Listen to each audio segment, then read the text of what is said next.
पूर्वी पूर्वज का क्लोन एक छद्म सम्राट क्षेत्र साधक था और उसका जीवनकाल समाप्त हो रहा था। वह इस शोधनकारी देव घास का उपयोग यह देखने के लिए करना चाहता था कि क्या वह दूसरी आदिम आत्मा को जागृत कर सकता है। जागृत होने के बाद उसका क्लोन अमर हो जाएगा।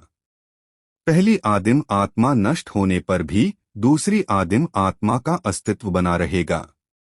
पूर्वी पूर्वज ने पहले कहा था कि संप्रदाय प्रतियोगिता समाप्त होने के बावजूद यह शोधनकारी देव घास अभी भी मिल सकती है। जब तक यह उसे दी जाती है, 10 साल बाद कोई उसका दांव प्राप्त कर सकता है। देव ने शोधनकारी देव घास की ओर इशारा किया और शांति से कहा, क्या तुम्हें पूर्वी पूर्वज का दांव चाहिए? कविशा चौंका, फिर खुशी जाहिर करते हुए बोला, वरिष्ठ, इसे पूरा करने के लिए धन्यवाद। ड्रैगन मार्शल महाद्वीप के 4 पूर्वजों में से एक होने के नाते पूर्वी पूर्वज का दांव बेहद मजबूत होना चाहिए। कविशा स्वाभाविक रूप से इसे चाहता है। देव भावशून्य था, 1 अरब स्पिरिट स्टोन।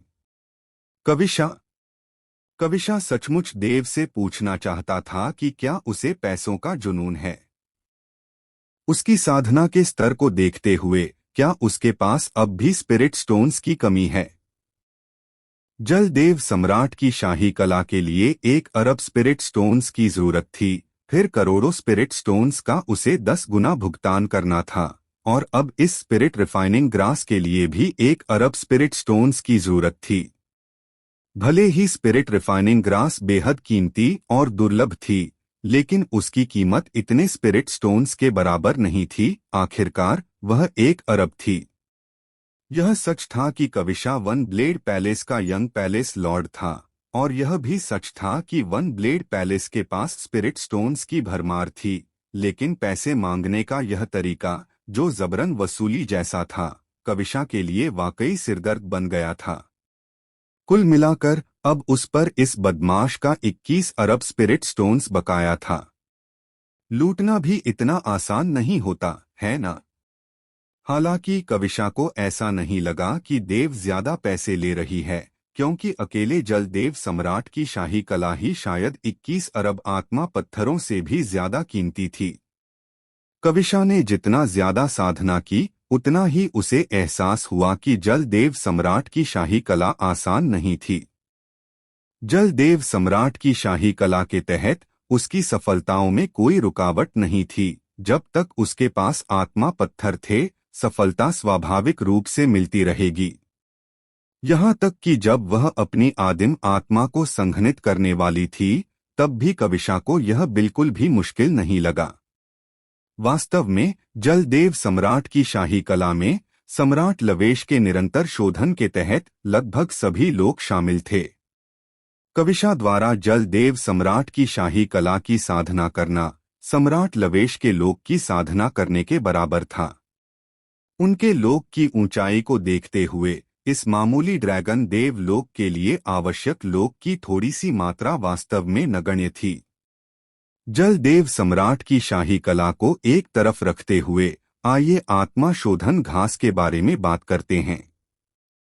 अगर वह खुद इस वस्तु का इस्तेमाल करती तो इसकी कीमत सचमुच 1 अरब आत्मा पत्थरों के बराबर नहीं होती, लेकिन अगर वह इसे पूर्वी पूर्वज को दे देती तो वह पूर्वी पूर्वज की दांव विरासत प्राप्त कर सकती थी। यह कल्पना करना आसान है कि पूर्वी पूर्वज की दांव विरासत की तुलना मात्र 1 अरब आत्मा पत्थरों से कैसे की जा सकती है। अगर कोई कहे कि देव सचमुच उसे लूट रहा था, तो उसने उससे केवल 1 करोड़ आत्मा पत्थर ही लूटे थे। ये करोड़ आत्मा पत्थर वे 10 करोड़ पत्थर थे जो देव ने उसे दिए थे, जिन्हें उसने उससे 10 गुना चुकाने को कहा था। इसलिए कविशा को नहीं लगा कि देव बहुत ज्यादा लालची है। अगर देव ने उसे इतनी सारी चीजें मुफ्त में दी होती तो उसे यह अजीब लगता। देव ने कहा, अगर तुम मान जाओ तो मैं यह आत्मा शोधन घास ले लूंगा और तुम्हें दे दूंगा। ठीक है, ज्यादा से ज्यादा मैं वापस जाकर अपने पिता से 1 अरब आत्मा रत्न मांगूंगा, कविशा ने उदारता से कहा। देव मुस्कुराई, फिर कविशा को नीचे उतारा और उसके चारों ओर कई प्रकाश अवरोध लगा दिए। यह सब करने के बाद देव की आकृति टिमटिमाई और वह घाटी के बीचों बीच झील के चबूतरे के ऊपर पहुंच गया। 7 रंगों वाली प्रसिद्ध गौरैया उठी नहीं, बस देव को घूरती रही। उसकी तीखी आंखों में ठंडक का एहसास था। मुझे पता है कि तुम समझ सकती हो कि मैं क्या कह रही हूं। देव ने सोचते हुए अपना हाथ हिलाया और तुरंत एक प्रकाश की किरण प्रकट हुई। उस प्रकाश के भीतर लगभग 1 मीटर आकार का एक चिकना मोटा लकड़ी का टुकड़ा था। यह बिल्कुल शेन्यान की लकड़ी थी। यह लकड़ी बड़ी या छोटी हो सकती थी, कभी इसमें एक सुनहरा कौआ रहता था। यह स्वर्ग और पृथ्वी की लकड़ी थी, जो स्वर्ग और पृथ्वी को सहारा देने और तारों भरे आकाश को चीरने में सक्षम थी। जैसे ही शेन्यांग का जंगल दिखाई दिया, 7 रंगों वाली प्रसिद्ध गौरैया की तीखी आंखें तुरंत सिकुड़ गईं। उसका शरीर अचानक खड़ा हो गया और उसकी सांसें कुछ तेज हो गईं। आसपास के याओ जानवर, जिनकी बुद्धि अभी भी कमजोर थी, ने यह देखा और सोचा कि 7 रंगों वाली प्रसिद्ध गौरैया खतरे में है और तुरंत देव पर हमला करने की तैयारी में लग गए। लेकिन 7 रंगों वाली प्रसिद्ध गौरैया उसी क्षण चीख पड़ी, जिससे एक दबाव सा महसूस हुआ। इसे महसूस करते ही वे याओ जानवर तुरंत कराह उठे और अपनी मूल स्थिति में लौट आए। तुम्हें इस जंगल को पहचानना चाहिए। इसे शेन्यान का जंगल कहते हैं। देव ने उदासीनता से कहा। 7 रंगों वाली प्रसिद्ध गौरैया, ड्रैगन मार्शल महाद्वीप का एक शिखर याओ जानवर, लेकिन दूसरे लोग नहीं जानते कि तुम्हारे भीतर स्वर्ण कौवा वंश का अंश है। स्वर्ण कौवा एक बार स्वर्ग और पृथ्वी के सूर्य में परिवर्तित हो गए थे, जिनमें 9 रंग थे। ये 9 रंग एक ही प्रकाश में संघनित होकर अंततः एक स्वर्ण कौवा बन गए। उन्हें स्वर्ण कौवा, दिव्य जानवर कहना उतना सटीक नहीं है जितना उन्हें प्रकाश की एक किरण कहना। 7 रंगों वाली प्रसिद्ध गौरैया देव और शेन्यांग लकड़ी को गौर से देख रही थी, मानो उसका पूरा शरीर उस क्षण एक मूर्ति बन गया हो। स्वर्ण कौवों में 9 रंग होते हैं, लेकिन तुम्हारे पास केवल 7 रंग हैं। क्योंकि तुम्हारे पास शेन्यांग लकड़ी नहीं है, तुमने उस 9 रंगों वाली स्वर्ण कौवा वंश को काट दिया है। देव ने गहरी आवाज में कहा, तुम 5 रंगों वाली अवस्था तक विकसित हो सकते हो, जो स्पष्ट रूप से अत्यंत उच्च प्रतिभा और सबसे सघन वंश को दर्शाता है। लेकिन मैं तुम्हें बता सकता हूं, 7 रंगों की कोई सीमा नहीं है। केवल 9 रंगों में ही आप सुनहरे कौवे के वंश के उस अंश के साथ सही मायने में विलय प्राप्त कर सकते हैं, और यहां तक कि सुनहरे कौवे में भी बदल सकते हैं। देव के बोलते ही 7 रंगों वाली प्रसिद्ध गौरैया की आंखों में अचानक लालच की एक गहरी झलक दिखाई दी। सुनहरा कौवा बनने का एकमात्र तरीका हमेशा शेन्यांग की लकड़ी पर निवास करना है, और मेरे हाथ में शेन्यांग की लकड़ी का एक टुकड़ा है। क्या तुम इसे चाहते हो या नहीं? 7 रंगों वाली प्रसिद्ध गौरैया ने कोई जवाब नहीं दिया, लेकिन उसकी आंखों में लालच के नीचे एक जबरदस्त हत्या का इरादा था। वह हत्या का इरादा पूरी तरह से बेपर्दा था। देव ने इसे साफ महसूस किया। मेरे हाथों से शेन्यांग की लकड़ी छीनने के बारे में सोचना भी मत।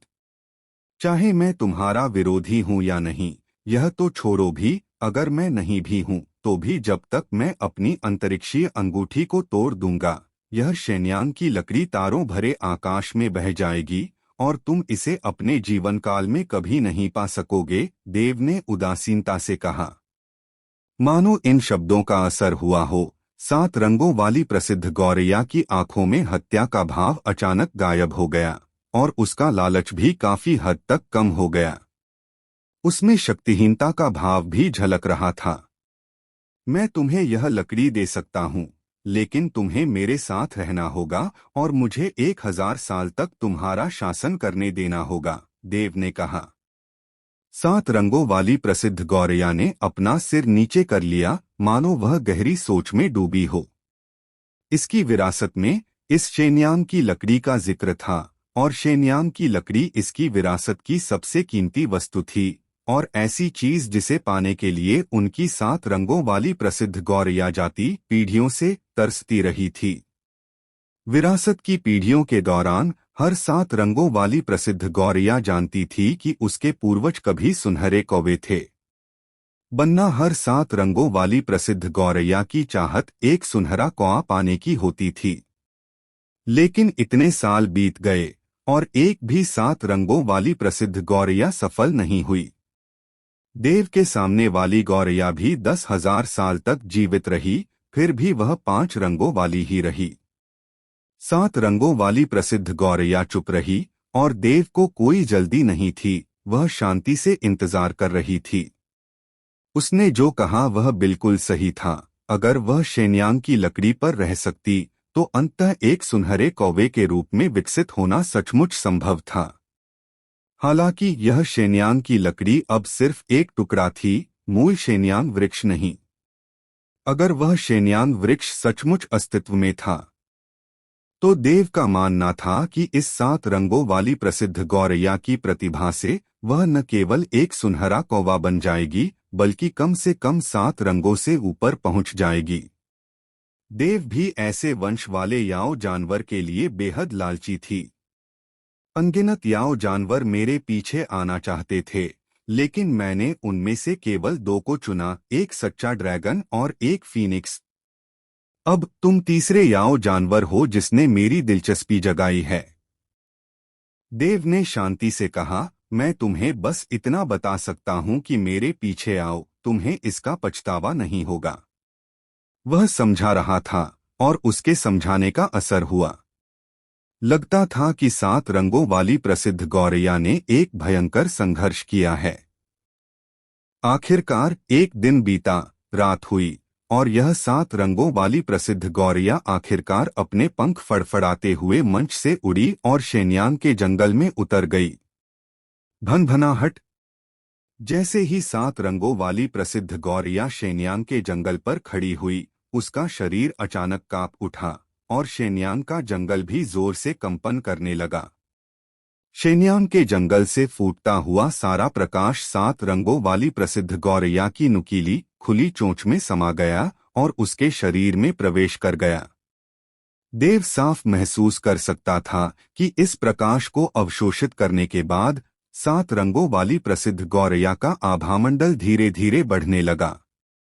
और शेन्यांग के जंगल की बात करें तो 7 रंगों वाली प्रसिद्ध गौरैया द्वारा इस प्रकाश को अवशोषित करने के बाद वह फिर से उत्सर्जित होने लगा, और 7 रंगों वाली प्रसिद्ध गौरैया इसे अवशोषित करती रही। ऐसा लग रहा था मानो दोनों मूल रूप से एक ही थे, विशालकाय दुष्ट जानवर के साथी जानवर की तरह, मानो जन्मजात।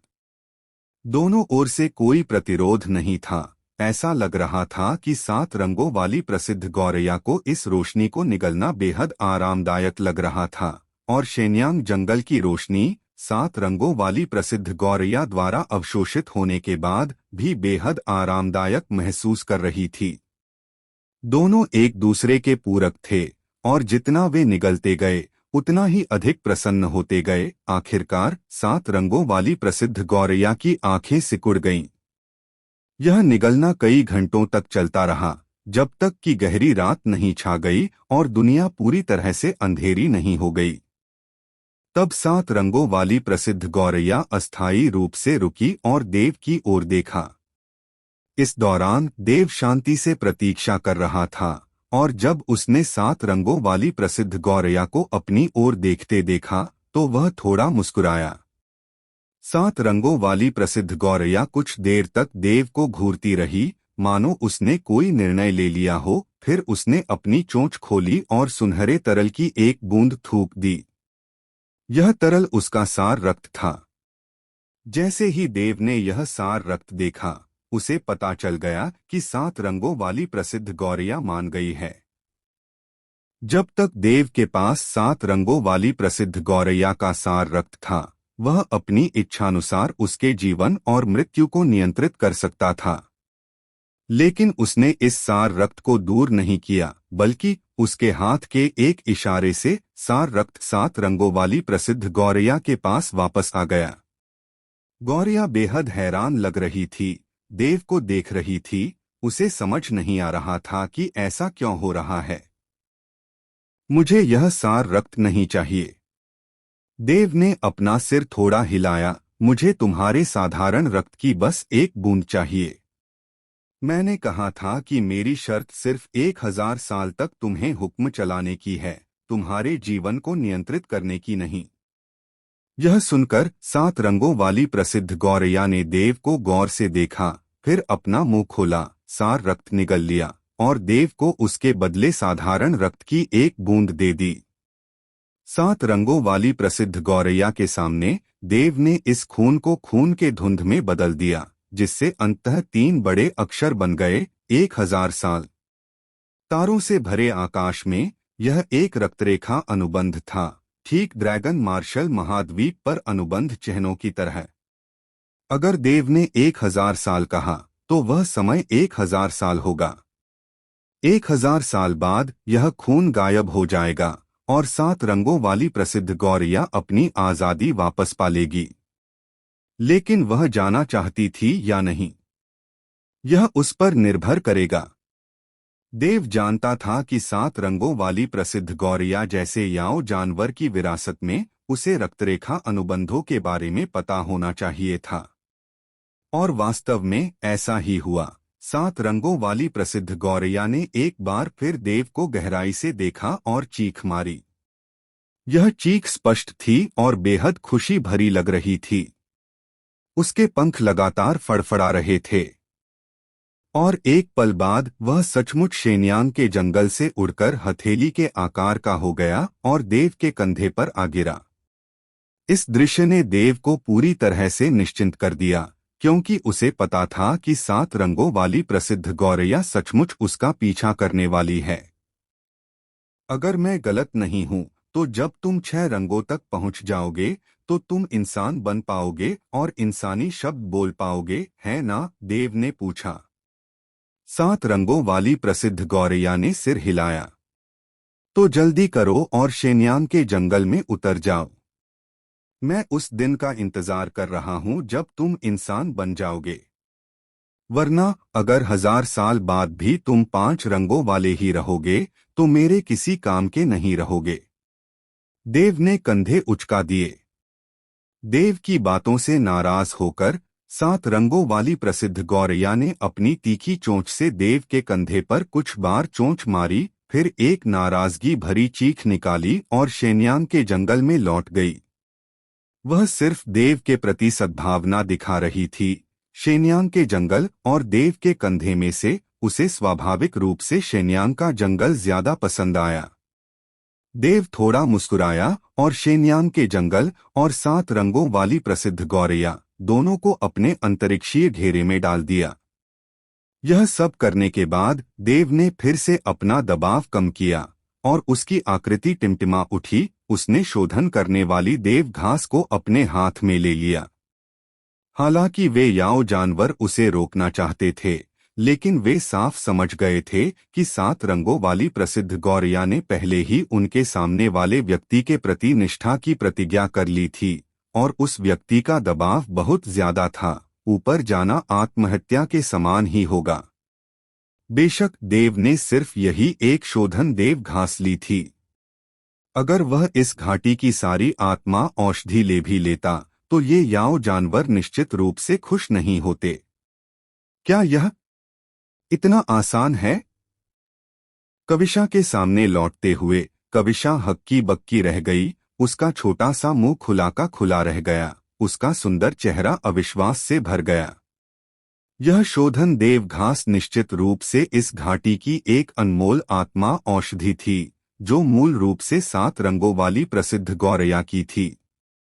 कविशा ने सोचा था कि शोधन देव घास पाने के लिए देव को एक कठिन संघर्ष से गुजरना होगा, लेकिन उसने कभी नहीं सोचा था कि यह इतना आसान होगा। बस थोड़ा समय लगेगा। यह और कितना मुश्किल हो सकता है? देव ने हल्की सी मुस्कान दी और कविशा को शुद्धिकरण की घास थमा दी। शुक्रिया। कविशा ने उसे लिया, विनम्रता से धन्यवाद कहा और फिर पूछा, 7 रंगों वाली प्रसिद्ध गौरैया कहाँ है? मैंने तुम्हें लकड़ी का एक टुकड़ा निकालते देखा और 7 रंगों वाली प्रसिद्ध गौरैया बहुत उत्साहित लग रही थी। वह कहाँ गई? उसे तुम्हारे अंतरिक्ष वलय में तो नहीं रखा जा सकता था, है ना? हाँ, देव ने सिर हिलाया। क्या यह सचमुच तुम्हारे अंतरिक्ष वलय में रखा गया था?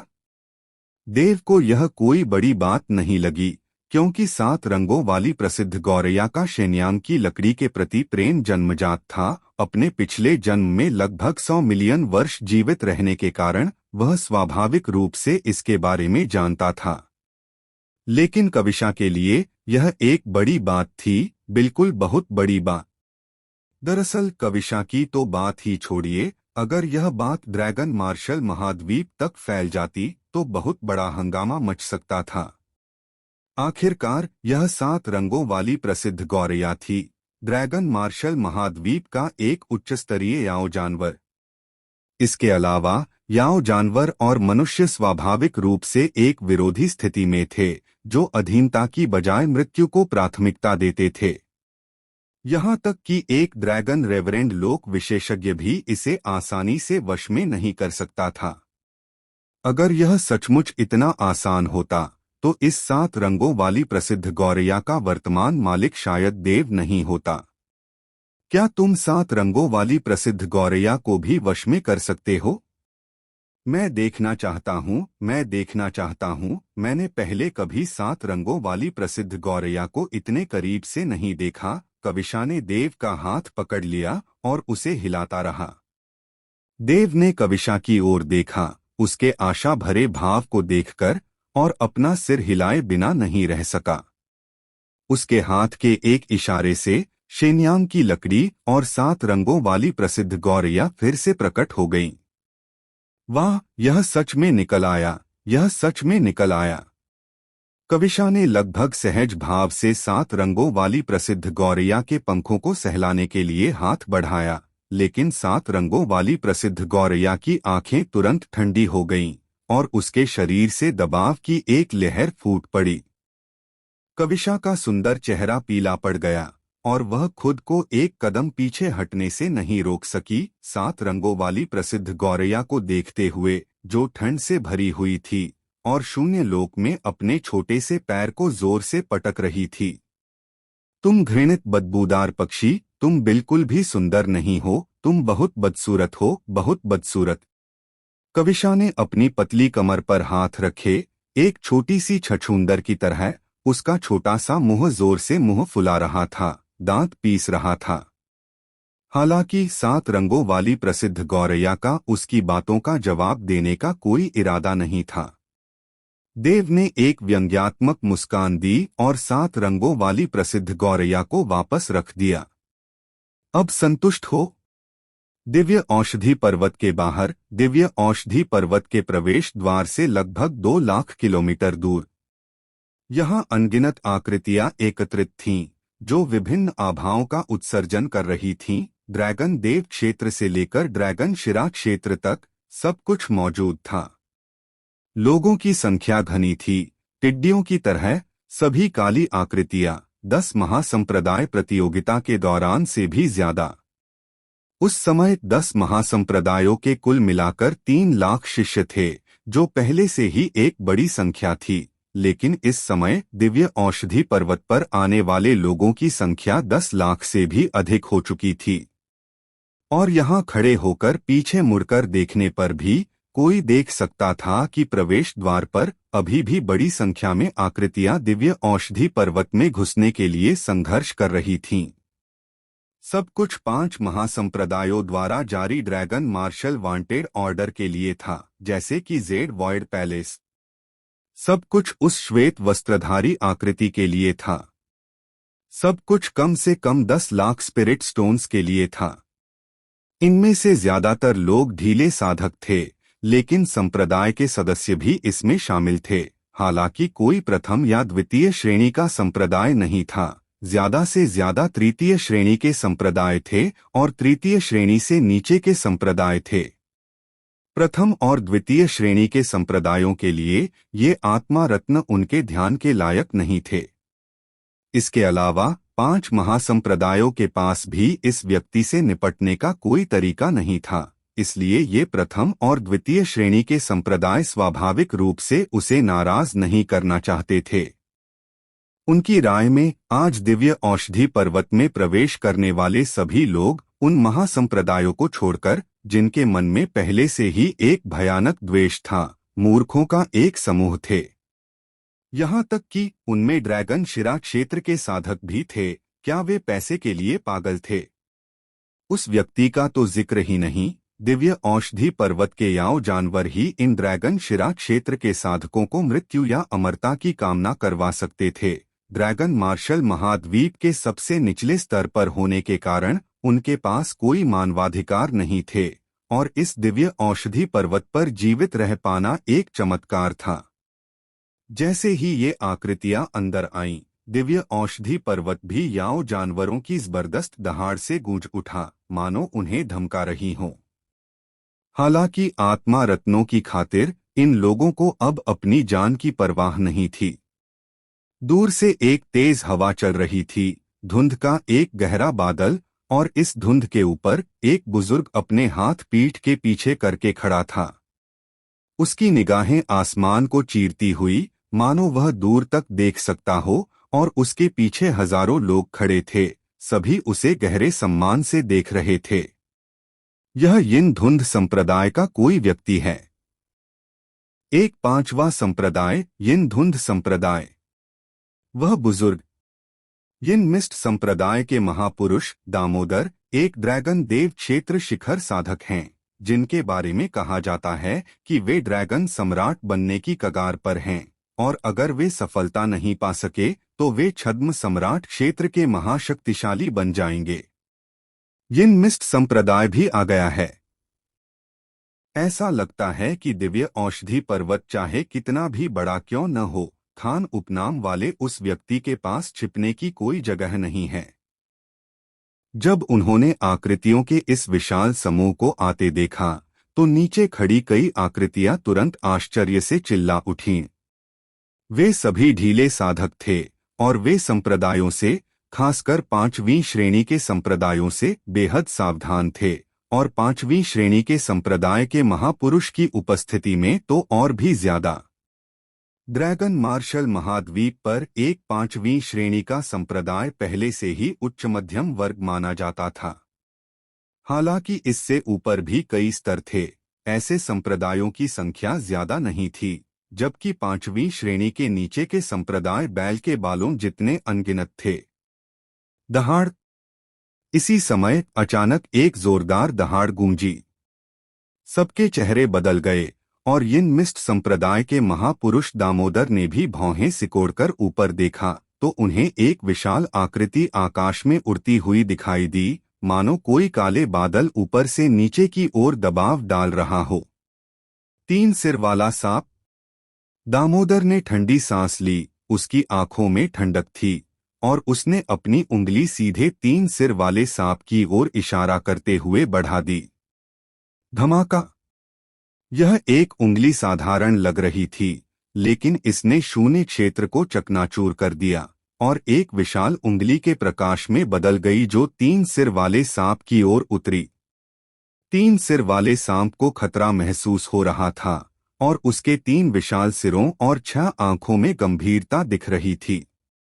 उसकी विशाल पूंछ बाहर निकली और उंगली की रोशनी से जोर से टकराई।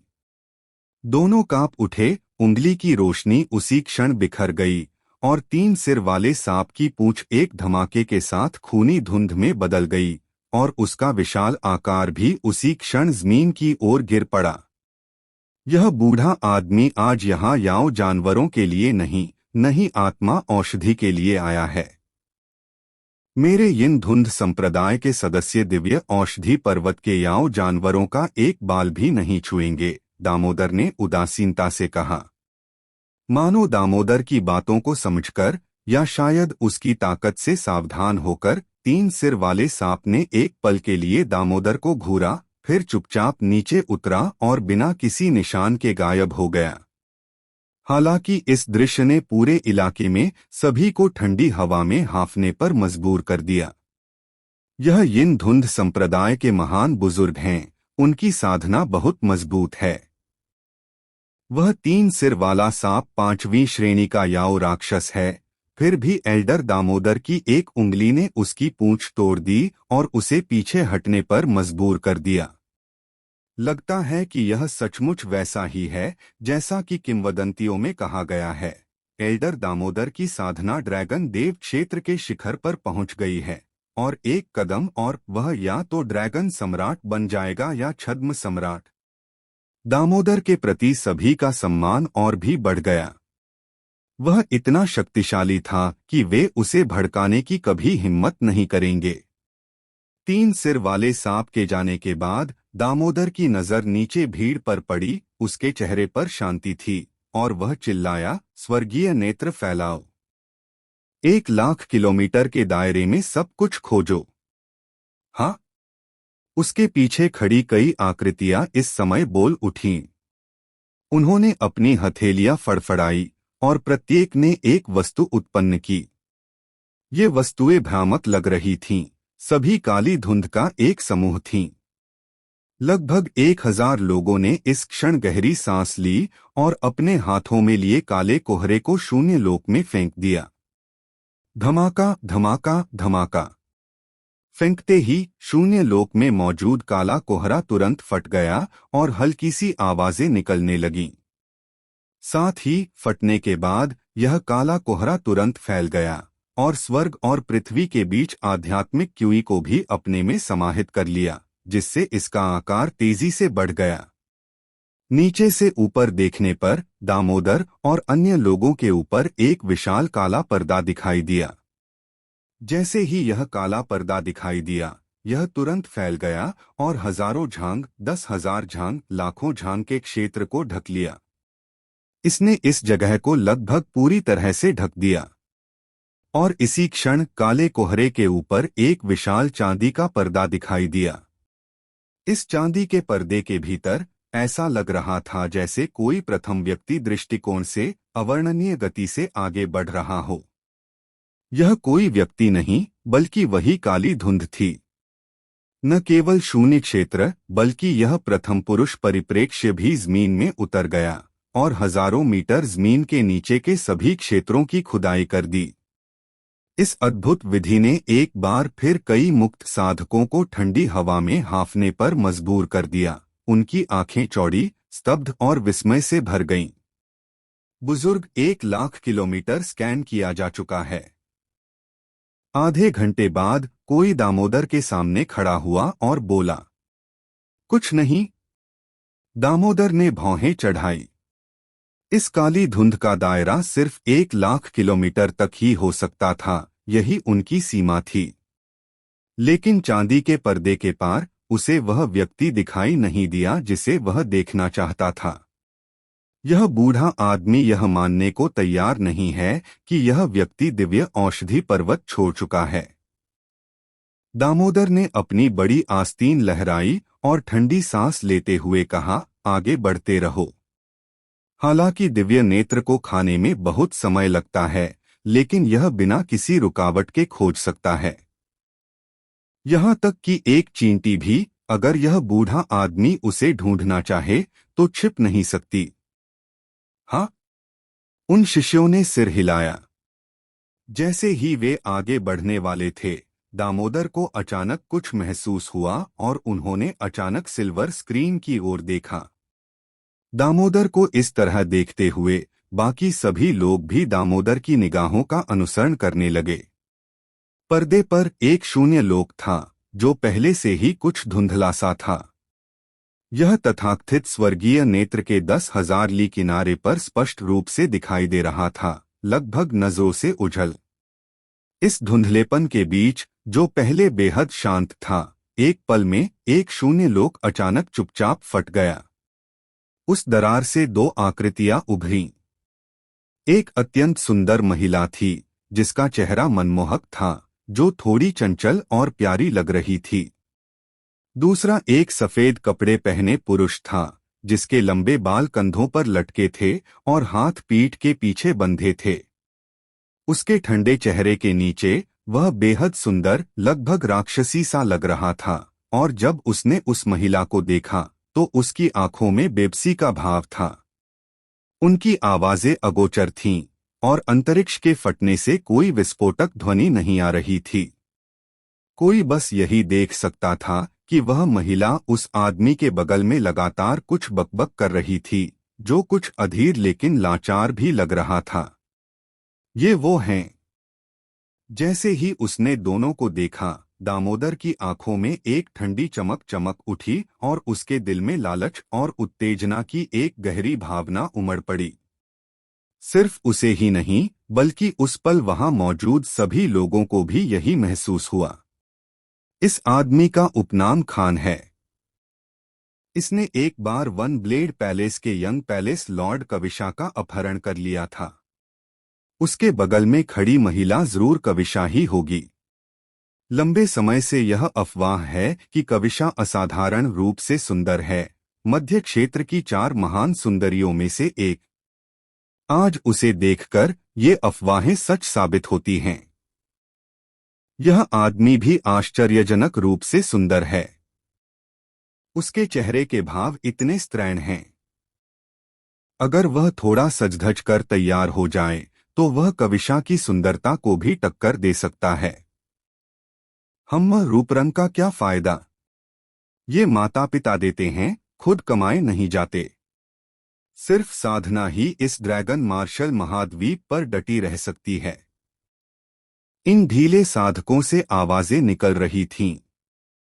कुछ लोग दोनों के रूपरंग की तारीफ कर रहे थे, जबकि कुछ लोग हत्या और ठंडेपन से भरे हुए सफेद वस्त्रधारी व्यक्ति को ऐसे देख रहे थे मानो वह कम से कम 10 लाख आत्मा रत्नों के बराबर हो। और इसी समय सफेद वस्त्रधारी व्यक्ति को कुछ आभास हुआ। उसने अचानक अपना सिर उनकी तरफ घुमाया। उसकी नजरें इधर-उधर घूमी और आखिरकार दामोदर पर पड़ी। उसके होंठ हिले और एक मुस्कान उभरी, मानो वह कुछ कह रहा हो, लेकिन उसकी आवाज किसी को सुनाई नहीं दे रही थी। दामोदर का चेहरा तुरंत काला पड़ गया। वह जानता था कि वह आदमी क्या कह रहा है।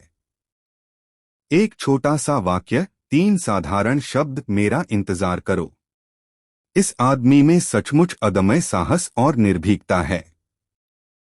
हालांकि वह इस दिव्य औषधि पर्वत पर आधे साल से है, उसके व्यवहार से साफ है कि वह ड्रैगन मार्शल वांटेड ऑर्डर के बारे में पहले से ही जानता है।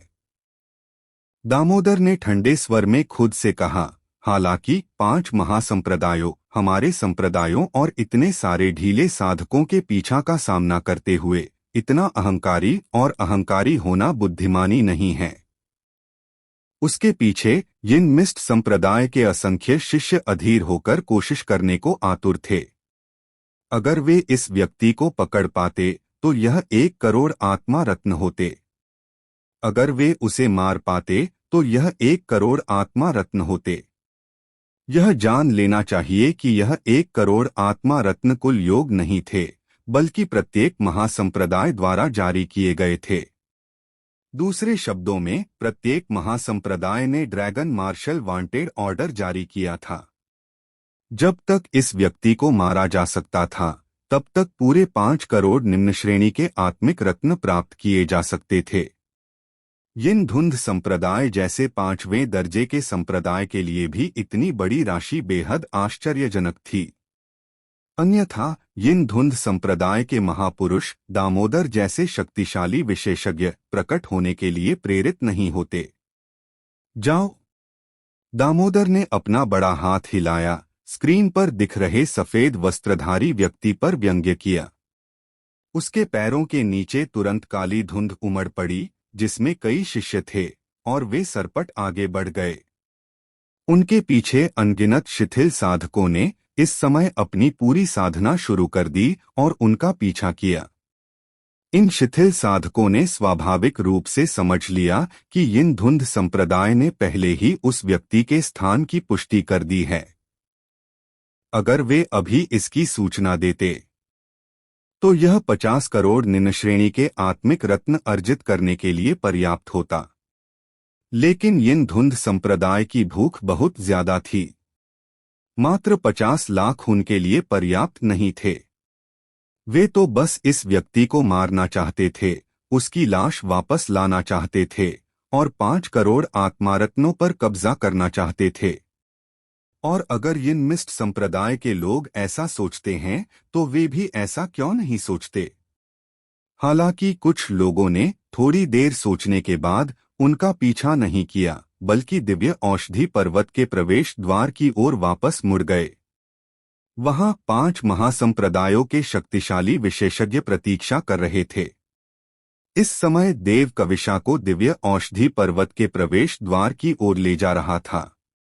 मैं नहीं जा रहा। कविशा देव का हाथ पकड़े रहा, मानो उसे डर हो कि देव भाग जाएगा। तुमने मुझसे वादा किया था कि तुम मुझे फीनिक्स संप्रदाय दिखाने ले जाओगे। तुम अपना वादा नहीं तोड़ सकते। कविशा की खूबसूरत आंखें देव को गौर से देख रही थीं। अगर कोई और होता तो उसे यह सब जरूर पसंद आता।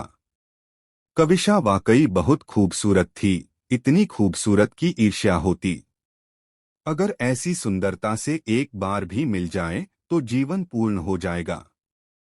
लेकिन इस समय देव कुछ असहाय था।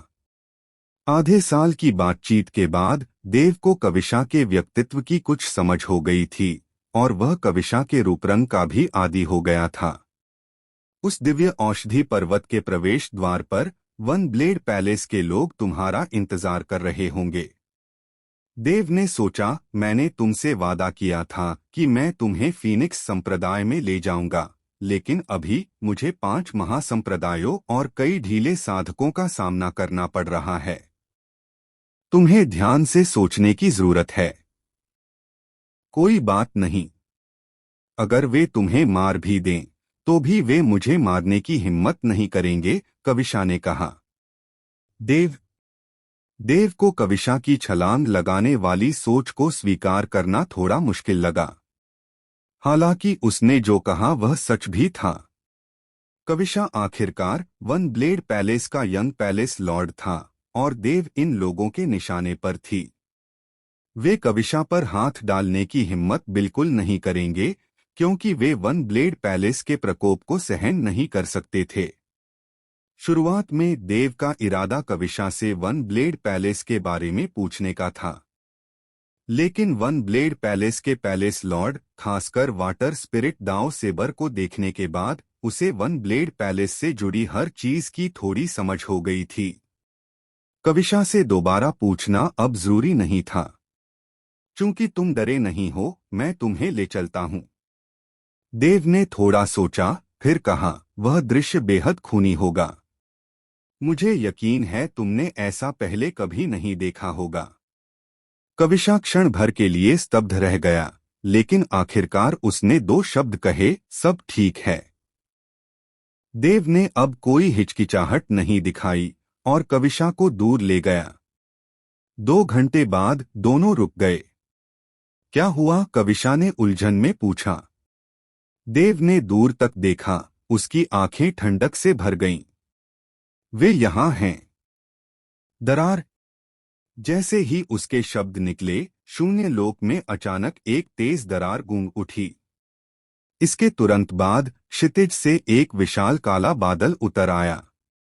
यह 1000 ली तक फैला एक काला कोहरा था, जो एक विशाल काले पर्दे जैसा लग रहा था। और इस काली धुंध के ऊपर यिन धुंध संप्रदाय के शिष्य देव को गौर से देख रहे थे। उनकी आंखें उत्साह और लालच से भरी हुई थीं।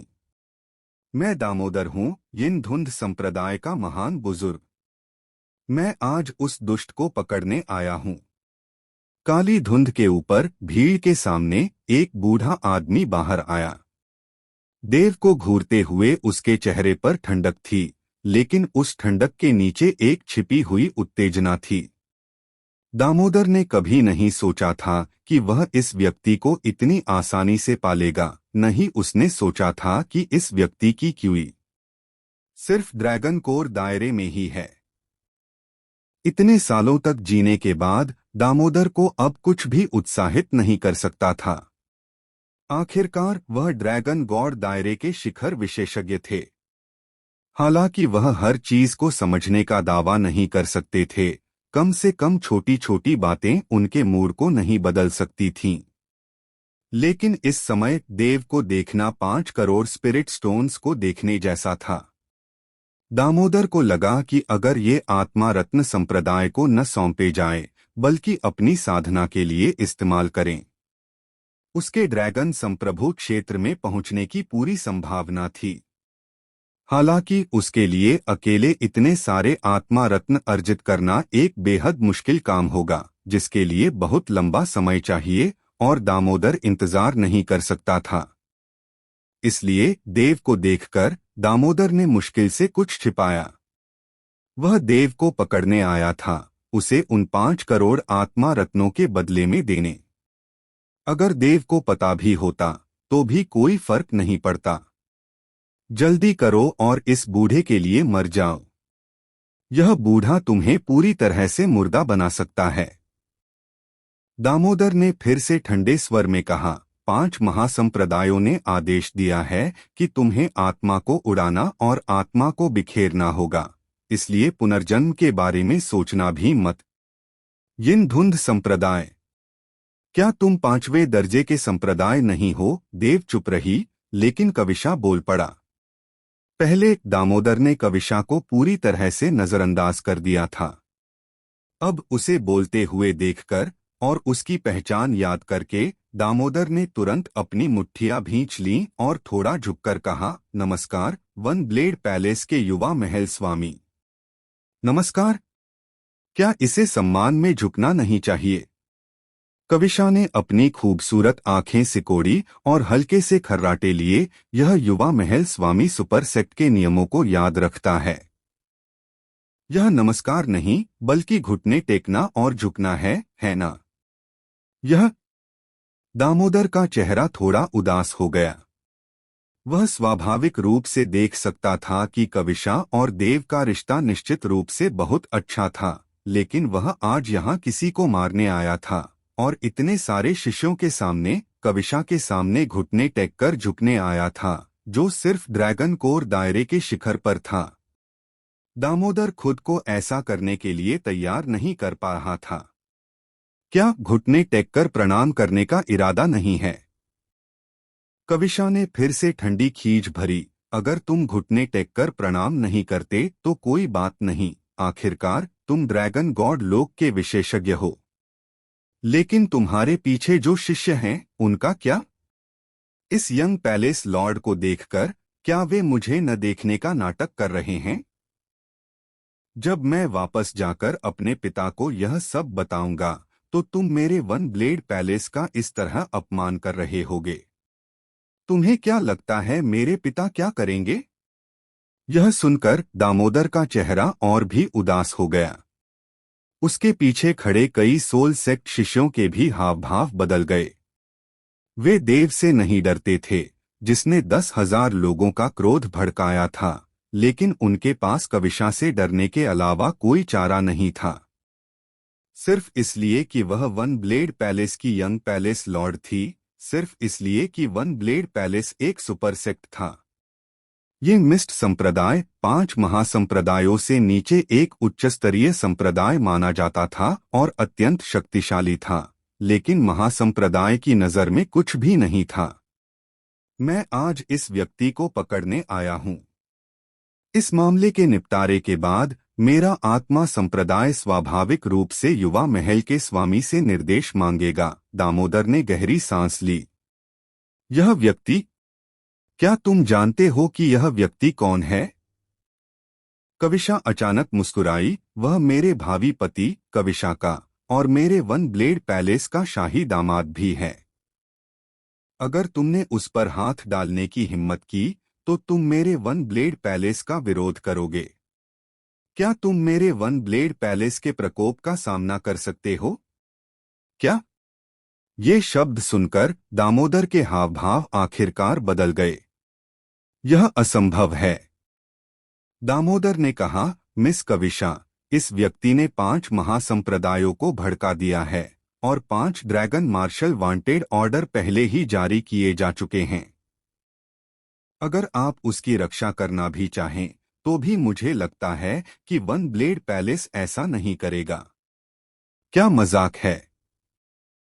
वन ब्लेड पैलेस भले ही मजबूत हो, लेकिन वह इतना मजबूत नहीं हो सकता कि सीधे 5 महासंप्रदायों से मुकाबला कर सके।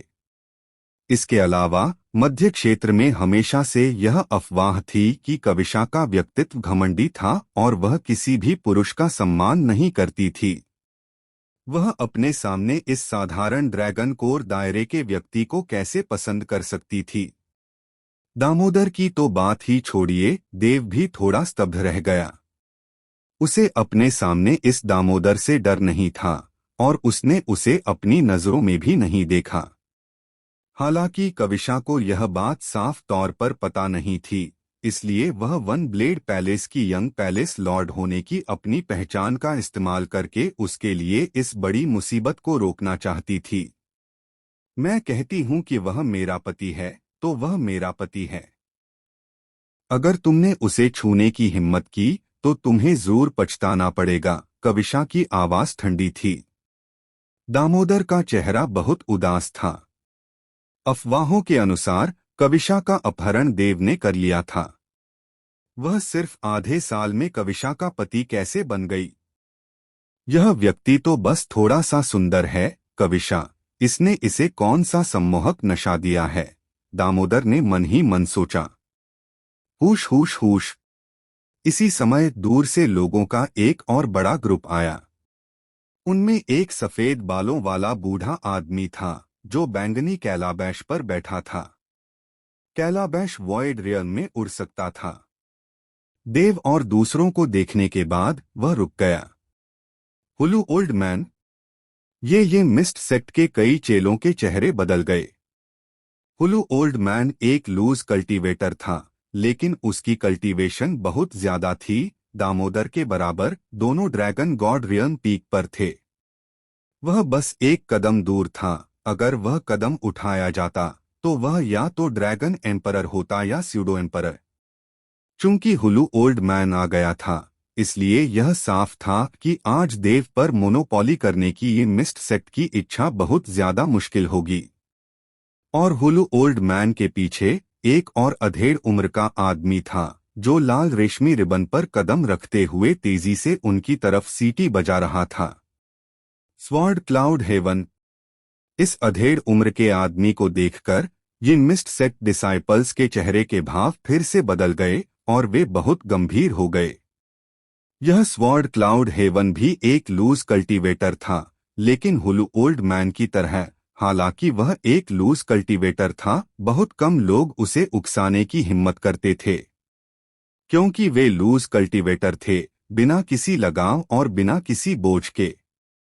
अगर सच में गुस्सा हो जाते तो वे सीधे एक्शन लेते। सबसे बुरी हालत में वे बस दुनिया भर में घूमते रहते, जिन्हें ढूंढना मुश्किल होता। ऐसे लोगों को उकसाना सबसे मुश्किल था। Hulu Old Man, Sword cloud Heaven, Damodar, इन तीनों ने अब एक 3 तरफा स्टैंड ऑफ बनाया। हालांकि कविशा के मौजूद होने पर दामोदर ने सीधे एक्शन लेने की हिम्मत नहीं की, लेकिन हुलू ओल्ड मैन और स्वॉर्ड क्लाउड हेवन को इसकी ज्यादा परवाह नहीं थी। मुझे अपना होमटाउन बताओ। तुम्हारे मरने के बाद यह ओल्ड मैन तुम्हारी लाश को दफनाने के लिए वापस भेज सकता है। इन 500 मिलियन स्पिरिट स्टोन्स का एहसान चुकाने के लिए। हुलू ओल्ड मैन ने देव की तरफ देखा और सीधे बोला। और उस स्वॉर्ड क्लाउड हेवन ने एक डरावनी हंसी हंसते हुए कहा, मैं बस तुम्हें थोड़ा सा मांस और खून दे सकता हूँ। मेरे हमले बेरहम हैं, तुम्हें पूरी लाश छोड़ना सच में मुश्किल है। क्या तुम में से कोई मेरे वन ब्लेड पैलेस को सीरियसली नहीं लेता? कविशा ने बेचैनी से कहा। One blade palace? Hulu Old man और स्वॉर्ड क्लाउड हेवन ने एक दूसरे को देखा और बेपरवाही से कहा, वन ब्लेड पैलेस के यंग पैलेस मास्टर, हम तुम्हें छूने की हिम्मत तो नहीं कर सकते, लेकिन इस इंसान को हमें मारना ही होगा। हमें उम्मीद है कि यंग पैलेस मास्टर दूर जा सकते हैं। अगर इस ओल्ड मैन ने गलती से तुम्हें घायल कर दिया तो अच्छा नहीं होगा। तुम कविशा गुस्से में थी और कुछ और कहना चाहती थी, लेकिन देव ने हाथ बढ़ाकर उसे अपने पीछे खींच लिया। जैसा उसने कहा, दूर रहो। उसका ताजा खून तुम्हारे कपड़ों पर दाग लगा देगा। देव के मुंह से एक धीमी आवाज निकली, लेकिन कविशा की खूबसूरत भौहें सिकुड़ गईं।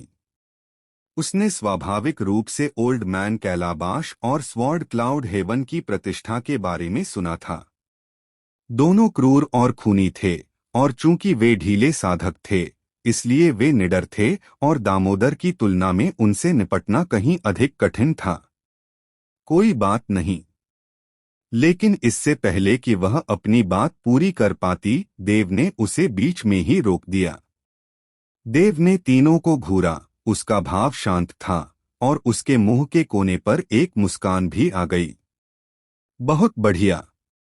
मुझे ड्रैगन देव लोक में अपनी सफलता के लिए आदिम आत्मा की सहायता की आवश्यकता है। ड्रैगन देव लोक की 3 शिखर आदिम आत्माएं सैकड़ों ड्रैगन देव लोक की प्रारंभिक अवस्था आदिम आत्माओं से मुकाबला करने के लिए पर्याप्त हैं। बेशर्मी से शेखी बघार रहा है। स्वॉर्ड क्लाउड हेवन की आंखों में एक ठंडी रोशनी चमक उठी और उसका रूप तुरंत गायब हो गया। अगले ही पल देव के सिर के ऊपर एक दरार के फटने की गड़गड़ाहट सुनाई दी और स्वॉर्ड क्लाउड हेवन का बड़ा हाथ सीधे उसमें से बाहर निकला और देव की खोपड़ी को पकड़ने लगा। देव ने अपनी आंखें थोड़ी ऊपर उठाईं। उसका शरीर स्थिर लग रहा था, जिससे स्वॉर्ड क्लाउड हेवन उसे पकड़ सका। धमाका! एक दबी हुई आवाज के साथ देव का शरीर सीधे गिर पड़ा। मुझे लगा था कि तुम में बहुत ताकत है। तो तुम इतने नाजुक हो। मुझे तुम्हें मारने में कोई मेहनत नहीं करनी पड़ेगी।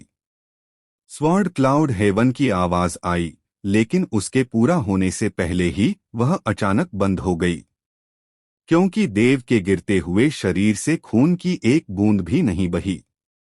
यह बस एक प्रतिबिंब था। प्रतिबिंब। यह एहसास होने पर स्वॉर्ड क्लाउड हेवन ने भौहें सिकोड़ी और उसका शरीर अचानक पीछे हट गया। दरार। जैसे ही वह पीछे हटा, उसके सामने का स्थान अचानक बिखर गया और उसके भीतर से एक सुंदर ताड़ का पेड़ आश्चर्यजनक गड़गड़ाहट लिए स्वॉर्ड क्लाउड हेवन की ओर टूट पड़ा। स्वॉर्ड क्लाउड हेवन पीछे हट रहा था, लेकिन ताड़ के पेड़ की गति और भी तेज थी। उस पर अंतहीन बिजली चमक रही थी, जिससे अंततः एक विशाल प्रकाश अवरोध बन गया जिसने स्वॉर्ड क्लाउड हेवन के पीछे हटने को रोक दिया। हम स्वॉर्ड क्लाउड हेवन की पुतलियां सिकुड़ गईं और उसके चेहरे पर गंभीरता छाने लगी। इस तात्कालिक प्रहार से ही वह समझ गया कि उसके सामने मौजूद ड्रैगन कोर क्षेत्र से निपटना उतना आसान नहीं था जितना उसने सोचा था। टूट! स्वॉर्ड क्लाउड हेवन दहाड़ा और उसके पैरों के नीचे लाल रेशम से एक भयानक रक्तिम प्रकाश फूट पड़ा। यह रक्तिम प्रकाश सीधे गड़गड़ाहट अवरोध पर पड़ा, जिससे उसमें दरारें पड़ गईं। फिर भी इसी क्षण देव की आकृति एक भूत की तरह अचानक स्वॉर्ड क्लाउड हेवन के सामने प्रकट हुई। और जैसे ही वह प्रकट हुआ, देव की सुंदर मुट्ठी सुनहरी रोशनी से चमक उठी और एक साथ काम कर रहे 9 ड्रैगन कोर की शक्ति फूट पड़ी। धमाका! उसी क्षण अंतरिक्ष में एक आश्चर्यजनक गर्जना गूंजी। स्वॉर्ड क्लाउड हेवन के हाव भाव और भी बदल गए। उसने उस मुट्ठी पर विनाशकारी इरादे को स्पष्ट रूप से महसूस किया। सीधे टक्कर नहीं हो सकती। यह विचार स्वॉर्ड क्लाउड हेवन के मन में उभरा। उसने एक निर्णायक निर्णय लिया और उसका शरीर फिर से पीछे हट गया। स्वॉर्ड क्लाउड हेवन एक साधारण ड्रैगन कोर क्षेत्र ने वास्तव में तुम्हें इस हद तक मजबूर कर दिया है। ऐसा लगता है कि वर्षों की एकांत साधना ने तुम्हारी साधना में कोई सुधार नहीं किया है, बल्कि इसमें काफी गिरावट आई है। बूढ़े कैलाबाश की आवाज आई। दामोदर की निगाहें उदास थीं। वह स्वाभाविक रूप से देव की ताकत देख सकता था और कुछ हद तक हैरान था कि एक ड्रैगन कोर क्षेत्र शिखर एक ड्रैगन देव क्षेत्र शिखर से मुकाबला कर सकता है। यह एक ऐसी लड़ाई थी जो पूरे क्षेत्र में फैली हुई थी। काफी नहीं, लेकिन इस समय देव ने चुपके से अपना सिर हिलाया। शुरू से अंत तक उसने केवल उस एक वज्र अवरोध का इस्तेमाल किया था जो एक स्पेल कल्टीवेटर तकनीक थी। लेकिन यह वज्र अवरोध अवरोधन के लिए था, आक्रमण के लिए नहीं। वह अपनी वर्तमान मार्शल आर्टिस्ट साधना की असली ताकत का परीक्षण कर रहा था। देव के पिछले विचारों के अनुसार 9 ड्रैगन कोर के एक साथ विस्फोट के साथ वह छद्म सम्राट क्षेत्र के नीचे पूरी तरह से अजेय हो जाएगा। और वास्तव में यह सच था। गुप्त तकनीकों का उपयोग किए बिना ड्रैगन देव क्षेत्र शिखर का सामना करते हुए देव हालांकि आसानी से मारने में असमर्थ था, निश्चित रूप से हारेगा नहीं। लेकिन इसी समय अगर ओल्ड मैन कैलाबाश, दामोदर और स्वॉर्ड क्लाउड हेवन एक साथ हमला करते तो देव भी थक जाता। आखिरकार इसमें अभी भी थोड़ी कमी है। देव की आंखें चमक उठीं। 9 ड्रैगन कोर ड्रैगन गॉड दायरे के शिखर से लड़ सकते हैं, लेकिन अगर मैं ड्रैगन गॉड दायरे तक, यहाँ तक कि शुरुआती चरण तक भी पहुँच सकता हूँ तो मैं उन्हें आसानी से पार कर पाऊंगा। भले ही स्वॉर्ड क्लाउड हेवन और old man calabash dragon martial में प्रसिद्ध लूज कल्टीवेटर पावर हाउस हों, लेकिन मेरे ड्रैगन गॉड दायरे तक पहुंचने के बाद वे बेकार हो जाएंगे, चूंकि मैं अपनी अंतर्निहित शक्ति से उन्हें तुरंत नहीं मार सकता। तो मैं एक गुप्त तकनीक का उपयोग करूंगा। यह सोचते ही देव की आंखों में एक ठंडी रोशनी चमक उठी। वह अपने पिछले जन्म में लगभग 10 करोड़ साल जिया था और जिन गुप्त तकनीकों में उसने महारत हासिल की थी वे सचमुच बहुत ज्यादा थीं। इसी क्षण एक विचार के साथ उसने तुरंत अपना दाहिना हाथ बढ़ाया और अपनी छाती पर थपथपाया।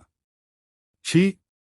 इस थप्पड़ के साथ देव ने तुरंत मुंह में ताजा खून थूक दिया और उसका रंग भी थोड़ा पीला पड़ गया। जब स्वॉर्ड क्लाउड हेवन और बाकी लोगों ने यह दृश्य देखा तो उनकी भौहें थोड़ी सिकुड़ गईं, क्योंकि उन्हें साफ समझ नहीं आ रहा था कि देव ने ऐसा क्यों किया। लेकिन उन्होंने देखा कि देव ने मुंह भर ताजा खून थूक दिया और उसकी उंगलियां लगातार खून पर थपथपा रही थीं। और जैसे ही उसने थपथपाया, खून एक धमाके के साथ 3 हिस्सों में बंट गया। और तो और 3 हिस्सों में बंटने के बाद इन खून के हिस्सों का लाल रंग मानो गायब हो गया और पारदर्शी हो गया। उस पारदर्शिता के भीतर एक अवर्णनीय रूप से अद्भुत आभा निकल रही थी।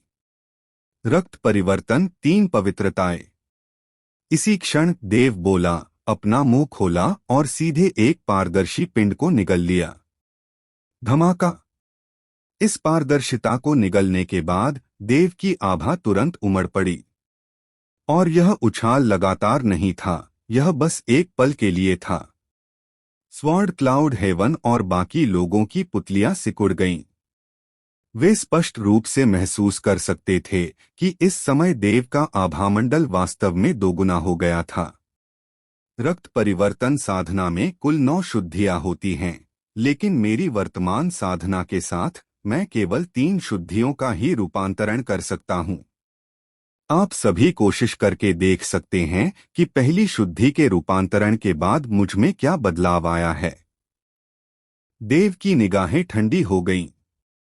स्वॉर्ड क्लाउड हेवन ने ठंडी सांस ली। कुछ कहने ही वाला था, लेकिन उसी क्षण उसके रोंगटे खड़े हो गए और उसके सिर में झुनझुनी सी होने लगी। इसके अलावा संकट की एक प्रबल भावना ज्वार की तरह अचानक चारों ओर से उमड़ पड़ी, उसे घेर लिया। वह इस संकट की भावना की दिशा नहीं समझ पाया, इसलिए उसने दांत पीस लिए, अपनी हथेली हिलाई और लाल रेशम ने तुरंत उसे घेर लिया। धमाका! जिस क्षण लाल रेशम ने उसे घेर लिया, अचानक मुट्ठी की चमक दिखाई दी। लाल रेशम जोर से कांप उठा। हालांकि इसने स्वॉर्ड क्लाउड हेवन की रक्षा की, लेकिन अंदर मौजूद स्वॉर्ड क्लाउड हेवन पर जोरदार प्रतिक्षेप बल लगा और उसने तुरंत मुंह में ताजा खून थूक दिया। असंभव! लाल रेशम के ऊपर स्वॉर्ड क्लाउड हेवन की नजर उभरी। उसने देव को देखा जो अभी भी वहीं खड़ा था, चौंक कर, तुम्हारी गति यह अचानक इतनी तेज कैसे हो गई? वह जानता था कि वहां अभी भी खड़ा देव निश्चित रूप से पहले की तरह ही एक प्रतिबिंब था, लेकिन उसने यह उम्मीद नहीं की थी कि आभा के उभार के बाद देव की गति इतनी आश्चर्यजनक हो गई थी कि उसे एक ड्रैगन देव लोक शिखर को भी इसका एहसास तभी हुआ जब उस पर हमला होने वाला था। बात ये नहीं कि मैं बहुत तेज हूं, बल्कि ये कि तुम बहुत धीमे हो। उसके पीछे से एक धीमी सी आवाज आई। स्वॉर्ड क्लाउड हेवन के हाव भाव बदल गए और उसने तुरंत अपना सिर घुमाकर देखा। लेकिन जैसे ही उसने अपना सिर घुमाया, अचानक उसके पीछे से एक तलवार की रोशनी आई। स्वॉर्ड क्लाउड हेवन ने अपनी सबसे तेज गति दिखाई, लेकिन फिर भी तलवार की रोशनी से उसके बालों की कुछ लटें कट गईं। शून्य लोक से एक आकृति उभरी, वो सफेद वस्त्र पहने देव थी। देव ने अपने हाथ में स्वॉर्ड क्लाउड हेवन के बालों को देखा, विचारों में खोया हुआ। स्वॉर्ड क्लाउड हेवन ने उसी क्षण अपना सिर फिर घुमाया और गौर से देव को घूरने लगा। वह सचमुच सोच भी नहीं सकता था कि वो, एक ड्रैगन गॉड लोक पीक विशेषज्ञ, इस ड्रैगन कोर लोक के व्यक्ति के हाथों में इतना कमजोर था। उसकी प्रतिक्रिया की गति भी प्रतिद्वंद्वी की आक्रमण गति के बराबर नहीं थी। मैं तुम्हें एक मौका देता हूं। देव ने अपने हाथ में बालों की लठ हिलाई और धीरे से कहा, उन दोनों को मार दो और मैं तुम्हारी जान बख्श सकता हूं और 10,000 साल तक तुम्हारे जीवित रहने की गारंटी भी दे सकता हूं। क्या तुम सपना देख रहे हो? स्वॉर्ड क्लाउड हेवन का स्वर बर्फ की तरह ठंडा था। हालांकि वह देव की भयानक गति से चौंक गया था, लेकिन आखिरकार वह ड्रैगन गॉड रियल्म पीक का विशेषज्ञ था। अब जब वह शांत हो गया था, तो उसके चेहरे का भाव और भी गंभीर हो गया। तुम असहमत हो, है ना? देव की आंखें थोड़ी सिकुड़ गईं और उसकी दाहिनी तर्जनी अचानक आगे बढ़कर स्वॉर्ड क्लाउड हेवन के बालों की ओर इशारा करने लगी। इस क्षण स्वॉर्ड क्लाउड हेवन का शरीर जोर से कांप उठा और फिर उसने अपने सिर से एक अवर्णनीय, आश्चर्यजनक, तेज दर्द अचानक महसूस किया। उस तरह का तेज दर्द अवर्णनीय था जिससे स्वॉर्ड क्लाउड हेवन का चेहरा तुरंत विकृत हो गया। स्वॉर्ड क्लाउड हेवन का पूरा शरीर कांप उठा। तेज दर्द उसके सिर से शुरू हुआ, उसके मन में व्याप्त हो गया, उसके पूरे शरीर में फैल गया और यहाँ तक कि उसके शरीर के भीतर उसकी आदि आत्मा भी इस क्षण विलुप्त होने के कगार पर लग रही थी। यह कौन सी राक्षसी तकनीक है? स्वॉर्ड क्लाउड हेवन असहनीय दर्द में था।